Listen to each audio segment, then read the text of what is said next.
detect maple and cedar, too. A worn counter gives way to a door leading to a workshop that once teemed with half-finished chests, tables, and other furnishings. Now the swept room sits mostly empty, while the carpenter's tools, augers, chisels, planes, saws, and a great deal more, are carefully organized along the walls. Bastien the carpenter, once tall and muscled, hunches over a simple nightstand, patiently fitting a tapered leg. His white skin is dotted with age. He's wearing gray pantaloons and a wool tunic, both worn but neatly mended. Nearby, the light-skinned, curly-haired boy of 12 winters finishes tightening the rope he strung through holes in a wooden bed frame to support a mattress. This is the first order he's filled all on his own, and he's eager to prove himself worthy of the task.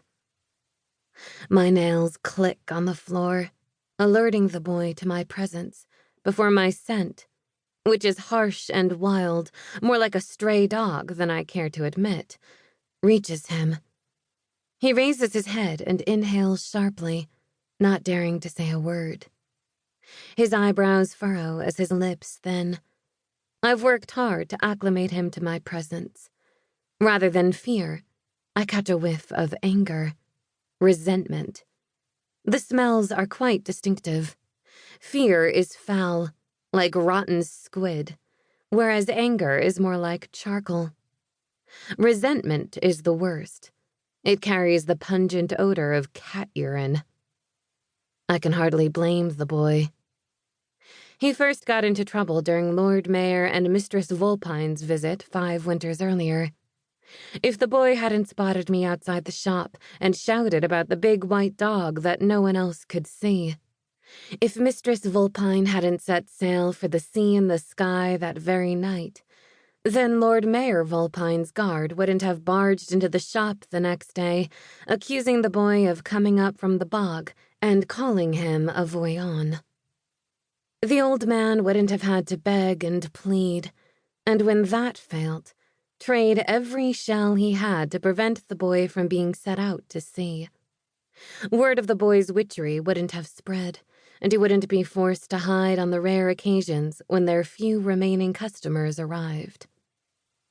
Poor boy. He doesn't know that seeing me is a gift, that I'm here to help him.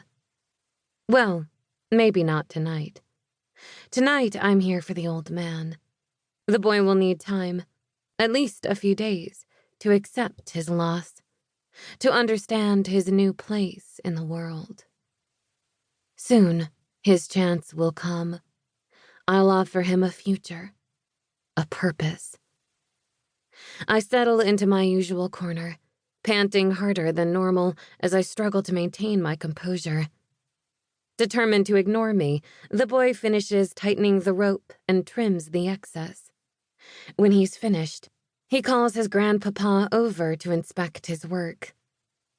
The old man runs his hand along the bed's sturdy posts. "Why didn't you use oak?" The boy knows he's being tested. "Mistress Abrielle could only pay 75 shells. Besides, she lives all the way across the village, and pine isn't as heavy." He watches the old man anxiously. His grandpapa used to be jolly, forever telling jokes and handing out praise. After the incident with Mistress Vulpine, his laughter disappeared, and his words dried up like water in an old well.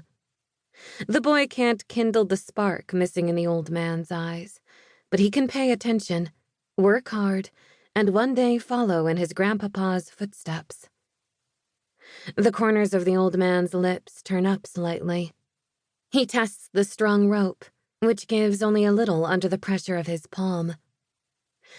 "How did you tighten it on your own?"